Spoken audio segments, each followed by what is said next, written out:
अन्याय की दास्तां तो हम लोग रोज देख रहे हैं। हर आए दिन कुछ ना कुछ सुनते रहते हैं, हर आए दिन कुछ ना कुछ देखते रहते हैं। और यहाँ भी कई वक्ताओं ने अपने अपने राज्य की अन्याय की दास्तां यहाँ पे मंच में रखा है। मैं बहुत सौभाग्यशाली हूँ जो मुझे इतने बड़े मंच से बोलने का मौका मिला।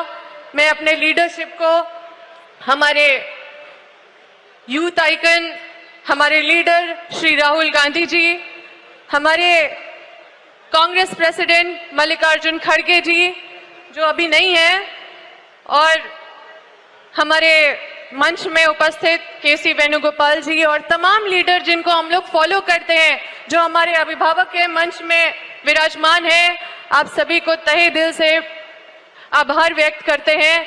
आप हमारे मार्गदर्शक हमेशा बने हैं और ये शक्ति के साथ जो हम लोग कांग्रेस पार्टी में जिस विचारधारा के साथ खड़े हैं, क्योंकि हम झारखंड से आए हैं तो हम जल जंगल जमीन की बात करेंगे साथियों। न्याय पथ ये एक बहुत बड़ा मैसेज है। अन्याय सिर्फ लोगों के साथ ही नहीं हो रहा है साथियों, अन्याय उन जंगलों के साथ भी हो रहा है। जमीन भी छीने जा रहे हैं, पंछियां जानवर सब इधर उधर हो जा रहे हैं। और मैं ऐसे झारखंड से आती हूं जहां पे हर आए दिन लोग विस्थापित हो रहे हैं। हमारे क्षेत्र में भी विस्थापित का सबसे बड़ा मुद्दा है और हमारा झारखंड में भी सबसे बड़ा मुद्दा विस्थापितों का है, जिसका बात शायद बहुत दबते जा रहा है। और हमारी जब कांग्रेस की सरकार थी तभी विस्थापितों को संरक्षित करने की कानून बनाई थी, जंगलों को संरक्षित करने की कानून बनाए गए थे, जमीन को किसानों से नहीं छीना जाए, कई ऐसे कानून बनाए थे। वाइल्ड लाइफ को बचाने के लिए कानून बनाए गए थे जो आज पूरी तरह से ध्वस्त हो रहे हैं। ये अडानी अंबानी बड़े बड़े प्रोजेक्ट लेके आते हैं हमारे झारखंड में और विस्थापितों को यहाँ से वहां कर देते हैं। न रिहेबिलिटेशन मिलता है, न कंपनसेशन मिलता है, न मुआवजा मिलता है, न नौकरी मिलता है। साथियों, हमारे झारखंड के लोग इधर उधर दर बदर भटकते भटकते कहाँ लेबर का काम करने दूसरे प्रदेश में चले जाते हैं।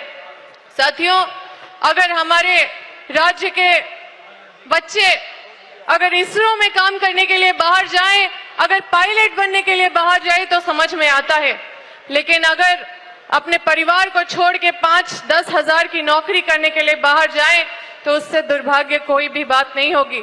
और मैं और मेरा पूरा परिवार विस्थापन का लड़ाई लड़ रहे हैं क्योंकि हम वहां से विधायक रहे हैं और इस बार चूक गए, चुनाव में नहीं जीत पाए क्योंकि उस समय हम लोग कंपनी का विरोध कर रहे थे और अभी कंपनी वहां पे शासन करने लगी है, ठीक उसी तरह से जैसे ईस्ट इंडिया कंपनी करती थी।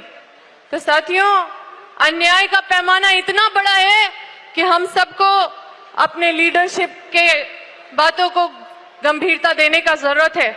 ये जल, ये जंगल, ये जमीन, ये हमारा अस्तित्व सबको मिटाया जा रहा है और हमारे क्षेत्र में इतना माइन मिनरल होने के बाद भी पूरे देश में सबसे गरीब राज्य अगर कोई है तो वो झारखंड राज्य है।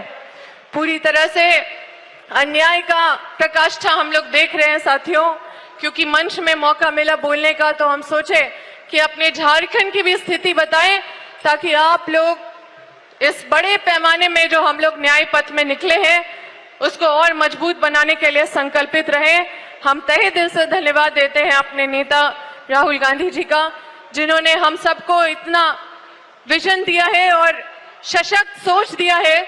और जिस तरह से संविधान खतरे में है, इतना बेबाकी से हर वो मुद्दे को उठाते हैं जो शोषित, वंचित, पीड़ित है, वो सुनते हैं तो उनके अंदर एक आशा, एक उम्मीद बची रहती है। और इसी आशा उम्मीद को हम लोग सब मिलके संकल्प लें और इस संकल्प में आगे मजबूती से बढ़े। मेरी सब इस परिवार को शुभकामनाएं हैं और तहे दिल से धन्यवाद देते हैं अपने लीडरशिप को। धन्यवाद।